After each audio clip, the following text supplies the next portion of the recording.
আপনাকে মৃত্যুর সাথে সাথে ঘর থেকে বের কইরা উঠানের মধ্যে রেখে দেওয়া হবে। একটু চিন্তা করে দেখেন, ওই উঠান থেকে আপনাকে সরাসরি নিয়ে মাটির নিচে রেখে দেওয়া হবে। ওই মাটির নিচে কবর ডাক দিয়া বলবে, আনা বাইতুল যুলমা, আনা বাইতুল ওয়াহদা, আনা বাইতুত তুরাব। আমি অন্ধকার কবর, আমি একাকীর ঘর, সাথী নাই বাতি নাই, আমি একাকীর ঘর। তুমি যদি ভালো আমল নিয়ে আসো, তুমি যদি নেক কাজ কইরা আমি কবরের মাঝে আসো, তাহলে বান্দা তোমার জন্য আছে শান্তি, তোমার জন্য আছে সুখ। আর যদি বদ কাজ কইরা দুনিয়ার মধ্যে বদ কাজ কইরা আমি কবরের মধ্যে আসো, তাহলে তোমার জন্য ভয়ঙ্কর আযাব অপেক্ষা করতেছে। ভাইয়েরা আমার, মৃত্যু যেহেতু হবেই, এ ব্যাপারে কোনো সন্দেহ নাই।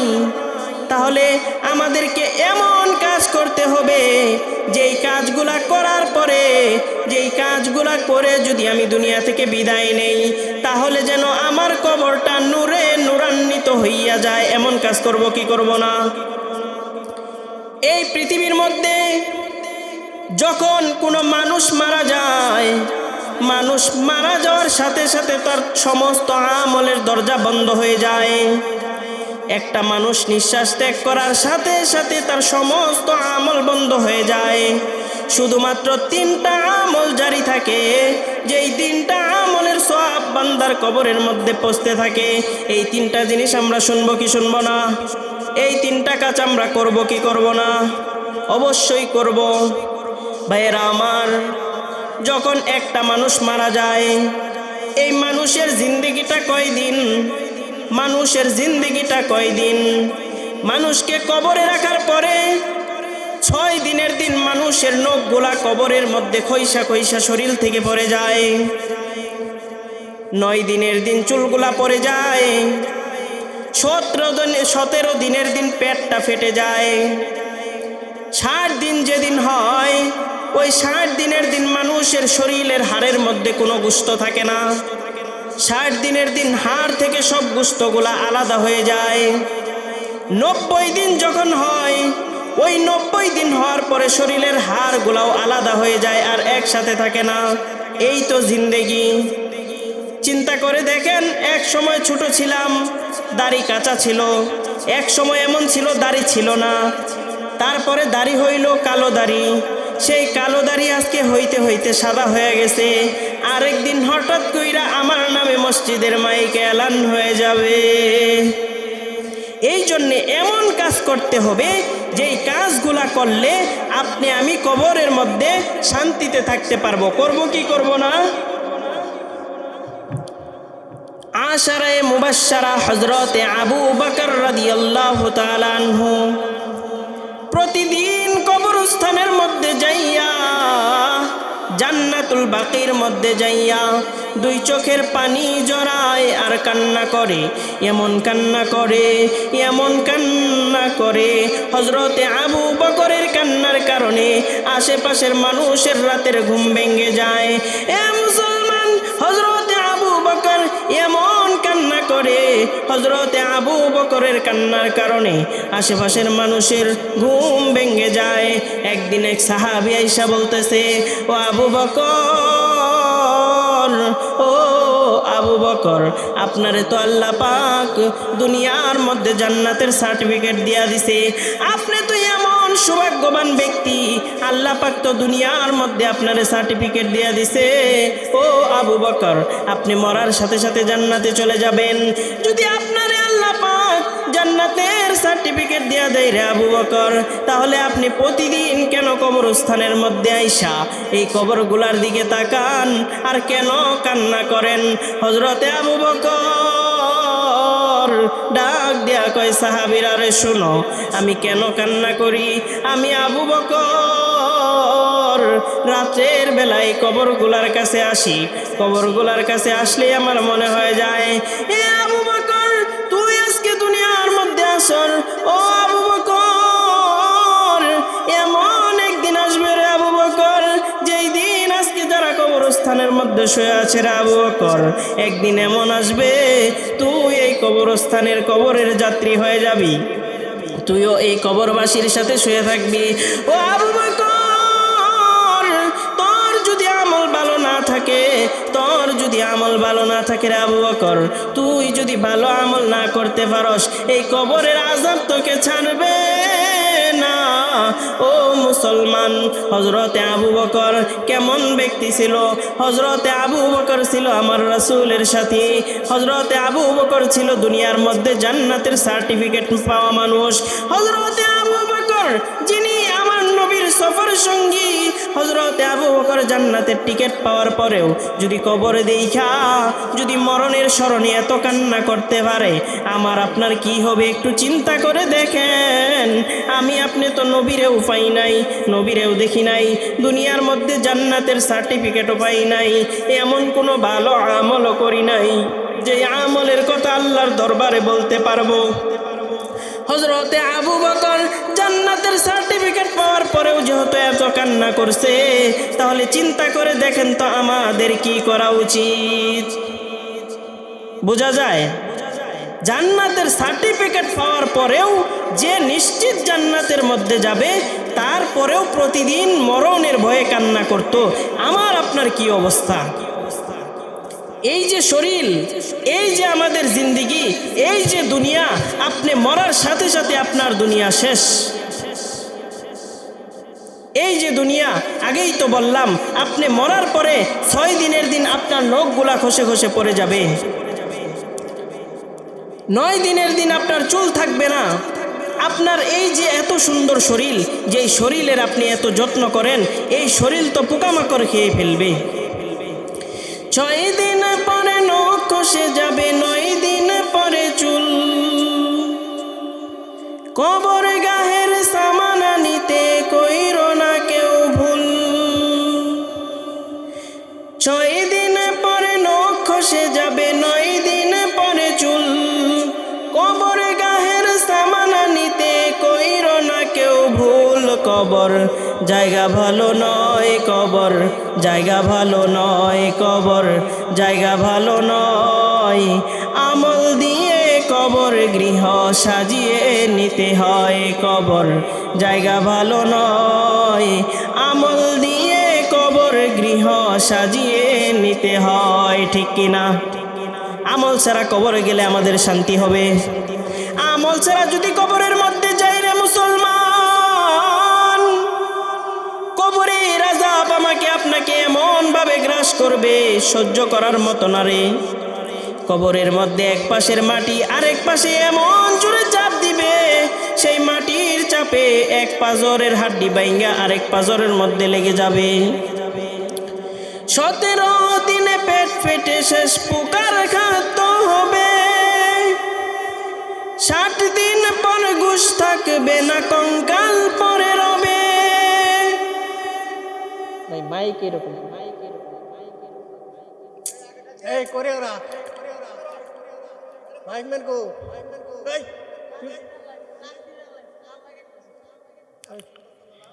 17 দিনে পেট ফেটে শেষ পোকার খাদ্য হবে, 60 দিন পর গোশ থাকবে না, কঙ্কাল পরে রবে।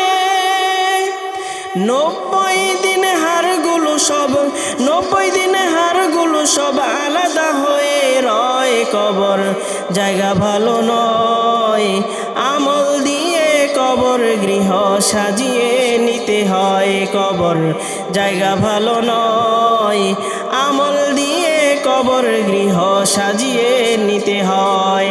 আমরা ইনশাআল্লাহ জোরে বলেন না ইনশাআল্লাহ। ও মুসলমান, হযরতে ঈসা আলাইহিস সালাতু ওয়াস সালাম, এই ঈসা আলাইহিস সালাতু ওয়াস সালামের জামানার মধ্যে হযরতে ঈসাকে আল্লাহ পাক এমন মুজিজা দিয়েছিল, আপনারা জানেন হযরতে ঈসা আলাইহিস সালাতু ওয়াস সালাম যখন কোনো কবর পারে যাইয়া ওই কবরের মুর্দাকে ডাক দিত, ঈসা আলাইহিস সালাতু ওয়াস সালাম ডাক দিতে দেরি, ওই কবর থেকে আল্লাহর হুকুমে মুর্দা বের হইতে দেরি হইত না। আল্লাহু আকবার। একবার হযরত ঈসা আলাইহিস সালাতু ওয়াস সালামকে তার জামানার লোকেরা মিলা এমন এক কবরস্থানের মধ্যে নিয়ে গেল, যে কবরস্থান অনেক পুরাতন কবর। ওই কবরের পারে যাইয়া ওই লোকগুলা বলতেছে, হে আল্লাহর নবী ঈসা, আপনি যদি আল্লাহর নবী থাকেন, ও ঈসা আপনি তো দাবি করেছেন আল্লাহর নবী, আপনি যদি আল্লাহর নবী থাকেন, এই কবর থেকে এই মুর্দা মানুষটাকে জীবিত কইরা বের করে আমাদেরকে দেখান। এই কবর থেকে যে মৃত মানুষটা আছে, এই মৃত মানুষটাকে বের কইরা আমারে দেখান। হযরতে ঈসা বলতেছে, আল্লাহর হুকুমে আমি এই মানুষকে জীবিত বের করব। হযরতে ঈসা কবর পারে দাঁড়াইয়া বলতেছে, কুম বিইজনিল্লাহ ইয়া ফুলান, কুম বিইজনিল্লাহ ইয়া ফুলান, হে কবরবাসী ব্যক্তি, কবরের মধ্যে কে আসো, আল্লাহর হুকুমে দাঁড়ায় যাও। ওই লোকগুলা বলে, হযরতে ঈসা ডাক দিতে দেরি, ওই কবর ফাইটা জীবিত মানুষ বের হতে দেরি হয় নাই। আল্লাহু আকবার বলেন না।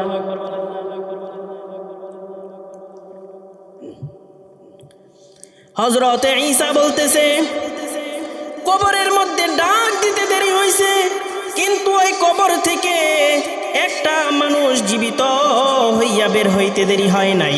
এবার লোকগুলা বলতেছে, আপনি বাস্তবেই ঈসা আল্লাহর নবী। এবার ঈসা নবী বলতেছে, হে লোক, তোমারে তো দেখা মনে হইতেছে তুমি যুবক বয়সের মধ্যে মৃত্যুবরণ করেছ, তোমার চেহারা দেখা মনে হইতেছে তুমি যৌবনে মৃত্যুবরণ করেছ, তাহলে তোমার চেহারার এই অবস্থা কেন? তোমার চুলগুলা পাকা কেন? তোমার দাড়িগুলা পাকা কেন? ওই যুবক ডাক দিয়া কয়, ও আল্লাহর নবী ঈসা,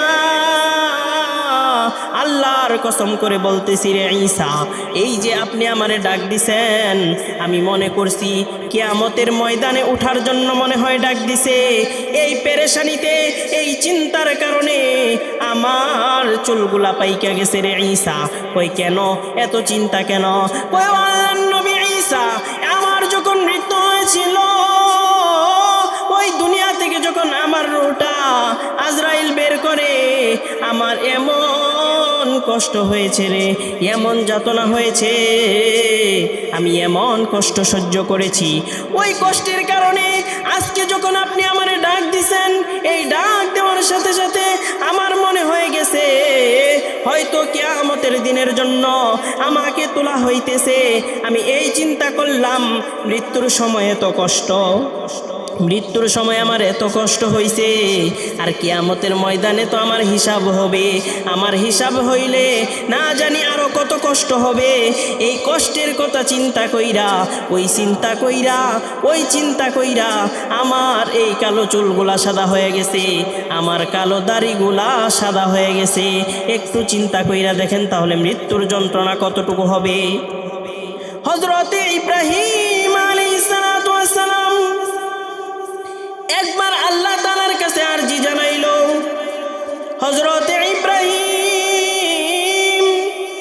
হযরতে ইব্রাহিম আলাইহিস সালাতু ওয়াস সালাম আল্লাহ তাআলার কাছে বলল, ওগো মালিক,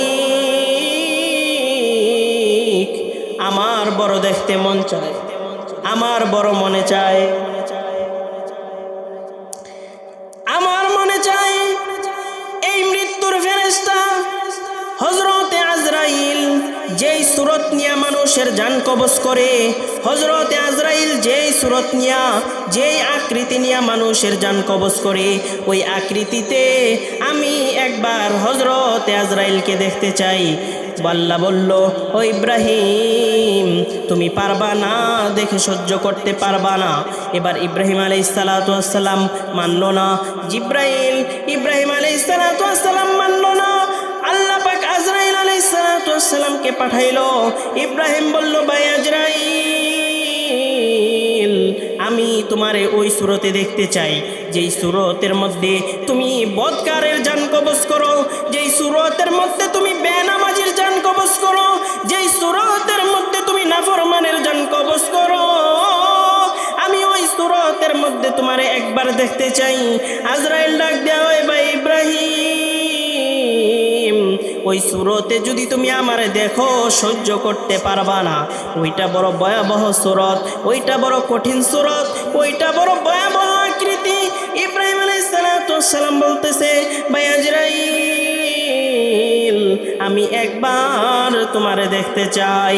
এবার হযরতে আজরাইল আলাইহিস সালাম বলল, ভাই ইব্রাহিম, তুমি একটু মাথাটারে ওই দিকে ঘোরাও। মাথাটারে ওই দিকে ঘুরাইছে। এবার পিছন থেকে ডাক দিল, তাকাও, আমার দিকে তাকায় দেখো, চিনতে পারো কিনা?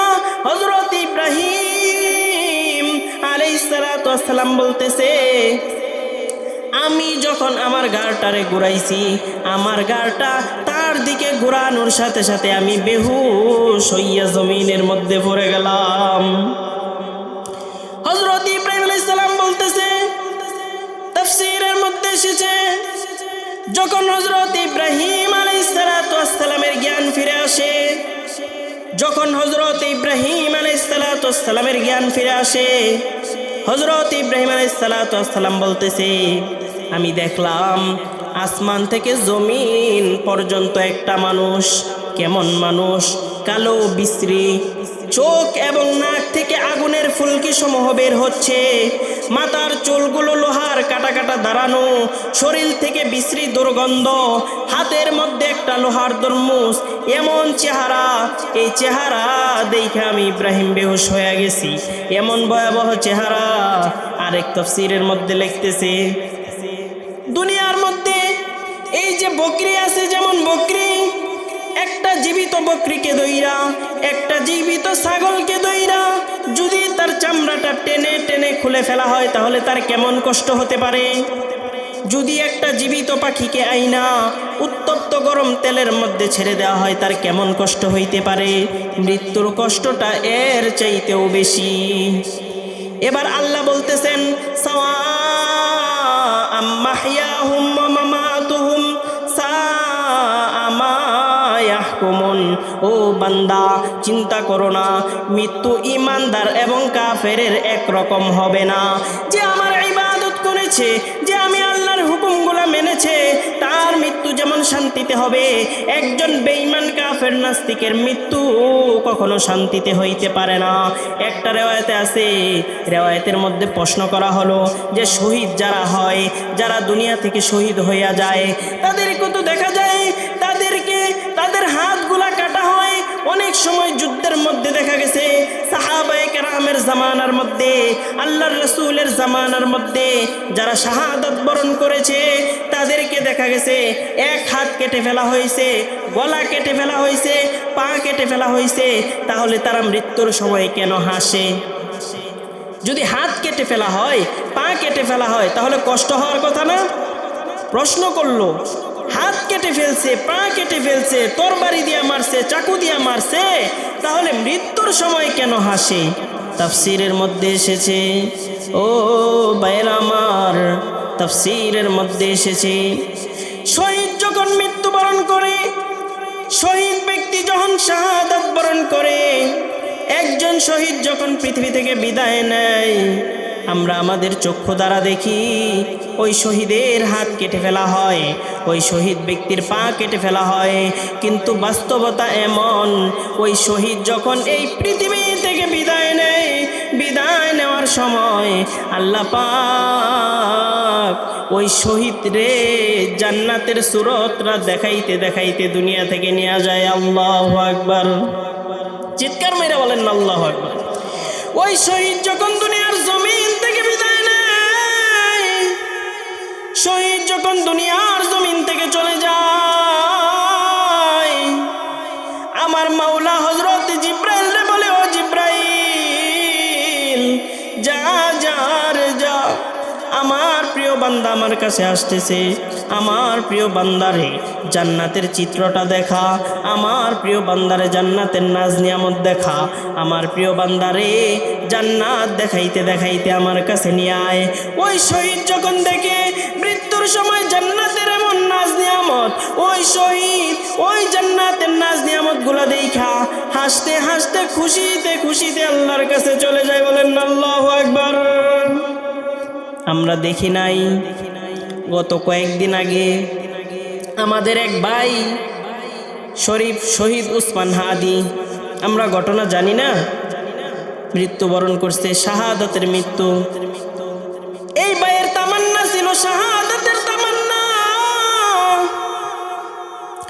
সব সময় শাহাদাতের কথা বলতো। আল্লাহ পাক তার শাহাদাত শহীদ হিসাবে কবুল করে নিয়েছে। এমন মৃত্যুবরণ করেছে যে ছেলেটারে মৃত্যুর আগে এত মানুষ চিনত না, কিন্তু তার মৃত্যুর পরে বাচ্চা থেকে নিয়ে বড়, আলেম থেকে ওলামা, হাফেজে কোরআন সহ হাজার হাজার মানুষ চোখের পানি ফেলে দোয়া করেছে। এমন জীবন করিও গঠন, মরিলে তুমি কাঁদিবে ভুবন। এমন জীবন করিও না গঠন, মরিবে তুমি হাসিবে ভুবন। ঠিক কিনা? এমন জীবন গঠন করবা যেই জীবন নিয়ে পৃথিবী থেকে যাওয়ার পরে, যেই জীবন নিয়ে তুমি চলে যাবা, কিন্তু মানুষ তোমার নামে খারাপ কিছু বলবে না। মানুষ যেন বলতে বাধ্য হয়, এই লোকটা যখন দুনিয়ার মধ্যে ছিল ভালো লোক ছিল। আমি যে হাদিসটা তেলাওয়াত করেছি, আলা রাসূলুল্লাহ সাল্লাল্লাহু আলাইহি ওয়াসাল্লাম, উযকুরু মাহাসিনা মাউতাকুম ওয়া কুফু আন মাসাবিহিম। আল্লাহর রাসূল বলতেছে, ও আমার উম্মতেরা, যখন উম্মতের কোনো ব্যক্তি, আমার মুমিন কোনো আমার উম্মতের কোনো ব্যক্তি মৃত্যুবরণ করে দুনিয়ার মধ্যে থেকে চলে যায়, যখন কোনো মানুষ মারা যায়, তখন তার নামে তোমরা সমালোচনা কইরো না, তার নামে গীবত কইরো না। শুধু এতটুকু বলো, দুনিয়ার মধ্যে লোকটা ভালো ছিল, ভালো কাজ কইরা মৃত্যুবরণ করছে। এই কারণে এমন জীবন করিও গঠন, মরিলে তুমি কাঁদিবে ভুবন। আমরা কোরআন সুন্নাহ অনুযায়ী যদি জীবন গঠন করি, আমাদের জীবন সুন্দর হবে কি হবে না? হবে। তাহলে বলতেছিলাম, তাহলে মৃত্যু যে আমাদের হবে এই বিশ্বাস সবার হয়েছে তো? বলেন না, হয়েছে তো? মৃত্যু হবেই। এখন মৃত্যুবরণ করে চইলা যাওয়ার আগে 3টা কাজ করে যাব, যেই 3টা কাজের সওয়াব, যেই 3টা কাজের বদলা কবরের মধ্যে শুইয়া শুইয়া আমরা পেতে থাকব। করবো তো ইনশাআল্লাহ? ক্বালা রাসূলুল্লাহ সাল্লাল্লাহু আলাইহি ওয়াসাল্লাম, ইযা মাতাল ইনসানু ইনকাতা আমালুহু। যখন কোনো ব্যক্তি, যখন কোনো মানুষ দুনিয়া থেকে মৃত্যুবরণ করে চলে যায়, যখন কোনো মানুষ মৃত্যুবরণ করে, তার সকল দরজা, আমলের সকল দরজা বন্ধ হয়ে যায়। শুধু এমন 3টা আমল আছে, এমন 3টা কাজ আছে, যেই 3টা আমলের বদলা কবরের মধ্যে শুইয়া শুইয়া পাইতে থাকে। এর মধ্যে 1 নাম্বার বদলা হলো, 1 নাম্বার হলো ইল্লা মিন সালাসিন, 3টা থেকে 1 নাম্বার হলো সাদকাতিন জারিয়াতিন। 1 নাম্বার হলো সাদকায়ে জারিয়া। এই যে মসজিদ হইছে, মাদ্রাসা হইতেছে, এই মসজিদের মধ্যে আপনি একটা জায়নামাজ কিনে দিলেন, আপনি মসজিদের মধ্যে 10টা টাকা দান করলেন, মসজিদের মধ্যে কিছু দিলেন, এই দানের সওয়াবটা আপনি কতদিন পাবেন? যতদিন পর্যন্ত এই মসজিদের মধ্যে মানুষ নামাজ আদায় করবে, যতদিন পর্যন্ত এই মসজিদের মধ্যে মানুষ নামাজ পড়বে, ওই ব্যক্তি নামাজ পড়বে, সওয়াব আপনিও পাবেন, সেও পাবে। 1 নাম্বার হলো তাহলে সদকায়ে জারিয়া। এমন আমল আপনি কবরে শুয়ে আছেন বাবা, কবরে যখন মানুষ চলে যায়, মানুষের মৃত্যুবরণ করার সাথে সাথে সমস্ত আমল বন্ধ হয়ে যায় এই 3টা আমল ছাড়া।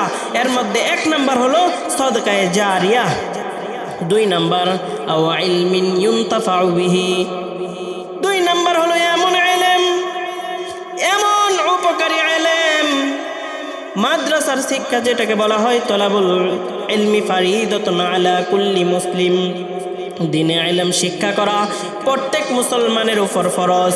এই যে মাদ্রাসার শিক্ষকরা কোরআন পোলাপানরে কোরআন শরীফ পড়ায়, হাদিস পড়ায়, ওই ছেলেটা যতদিন পর্যন্ত ওই কোরআনের সাথে লেগে থাকবে, যতদিন পর্যন্ত কোরআনের উপর আমল করবে, যতদিন পর্যন্ত কোরআনকে সিনার মধ্যে রাখবে, ওই ছেলেটা যত আমল করবে, ওই আমলের একটা বদলা উস্তাদ কবরে শুয়ে শুয়ে পাইতে থাকবে।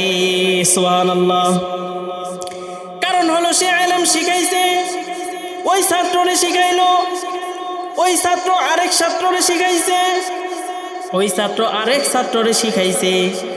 এইভাবে যত যাবে ওই উস্তাদের সওয়াব তত বাড়তে থাকবে। 2 নাম্বার হলো এমন ইলম, যেই ইলম দ্বারা মানুষ উপকৃত হয়। 3 নাম্বার হলো আওয়ালাদিন সালিহিন এমন সন্তান রেখে যাবা রে বাবা। দুনিয়ার মধ্যে তোমার সন্তানকে এমন শিক্ষায় শিক্ষিত করবা, কোরআনের শিক্ষায় শিক্ষিত করবা, এমন শিক্ষায় শিক্ষিত করবে যেই শিক্ষা দ্বারা সে আখিরাতে লাভ করবে, দুনিয়াও লাভ করবে। আপনি যখন কবরের মধ্যে শুয়ে থাকবেন, আপনার সন্তান আপনার কবর পারে যাইয়া আপনার কবরের সামনে হাত তুইলা যখন বলবে রব্বির হামহুমা কামা রব্বায়ানি সগীরা, আপনার সন্তান যখন আপনার জন্য দোয়া করবে, ওই দোয়ার বদৌলতে আল্লাহ পাক আপনার কবরের মধ্যে শান্তি দিয়া দিবে। বলেন না সুবহানাল্লাহ। এই 3টা কাজ করবো তো ইনশাআল্লাহ। 1 নাম্বার কি? সদকায়ে জারিয়া। 2 নাম্বার এমন ইলম যার দ্বারা মানুষ উপকৃত হয়। 3 নাম্বার হলো এমন সন্তান, এই সন্তান যেই সন্তান আপনার জন্য দোয়া করবে। বাবা, এই দুনিয়াটা হলো একটা রঙের দুনিয়া। কথা শুনেন, এই দুনিয়াটা হলো একটা রং তামাশার দুনিয়া। আজকে হায়াত শেষ, আপনি দুনিয়া থেকে চলে গেলেন, আপনার সব শেষ। এই রঙের দুনিয়ার প্রতি আমাদের কোনো আসক্তি আছে? মুমিনের তো তামান্না থাকবে এই দুনিয়া থেকে বিদায় নিবে, কবরে যাবে আর জান্নাতের সুঘ্রাণ পাইতে থাকবে। এই রঙের দুনিয়ার প্রতি কোনো লোভ নাই। এই রং তামাশার দুনিয়া ছেড়ে আল্লাহর জান্নাতে যাব, এমন কাজ করব যেন আল্লাহ তাআলার জান্নাত আমরা পাই। এই দুনিয়াতে এমনভাবে চলবো যেন মানুষ আমাকে ভালো বলে, এমনভাবে চলবো তো ইনশাআল্লাহ। রঙিন এই পৃথিবী চারিতে হইবে, সাদের এই দেহ মাটিতে খাইবে, শূন্য হবে জিন্দেগানি, কার লাগিয়া এত মায়া এত চোখের পানি রে মন, কার লাগিয়া এত মায়া এত চোখের পানি। রঙের দুনিয়া ছাড়তে হবে কি হবে না? সন্ধ্যা হলে ডুবিবে বেলা, সাঙ্গ হবে ববেরি মেলা। সন্ধ্যা হলে ডুবিবে বেলা, সাঙ্গ হবে ববেরি মেলা। কেউ বা দিবে আখেরি গোসল, কেউ বা আনবে আতর দাহানি, কার লাগিয়া এত মায়া এত চোখের পানি রে মন, কার লাগিয়া এত মায়া এত চোখের পানি। এই কথাগুলোর উপর আমরা আমল করবো তো ইনশাআল্লাহ। এই 3টা কাজ করবো তো ইনশাআল্লাহ। কে কে করবো? 2টা হাত তুলে দেখাই ইনশাআল্লাহ। এই কাজগুলো আমরা করবো তো ইনশাআল্লাহ। আল্লাহ পাক সর্বপ্রথম আমাকে, এরপর আপনাদের সকলকে আমল করার তৌফিক দান করুক। সবাই আমার জন্য দোয়া করবেন, আমিও দোয়া করি। আল্লাহ তাআলা সবাইকে কবুল করে নিক। সকলে বলেন আমিন। ওয়া আখিরু দাওয়ানা আলহামদুলিল্লাহি রাব্বিল আলামিন। আসসালামু আলাইকুম ওয়া রাহমাতুল্লাহি ওয়া বারাকাতুহু।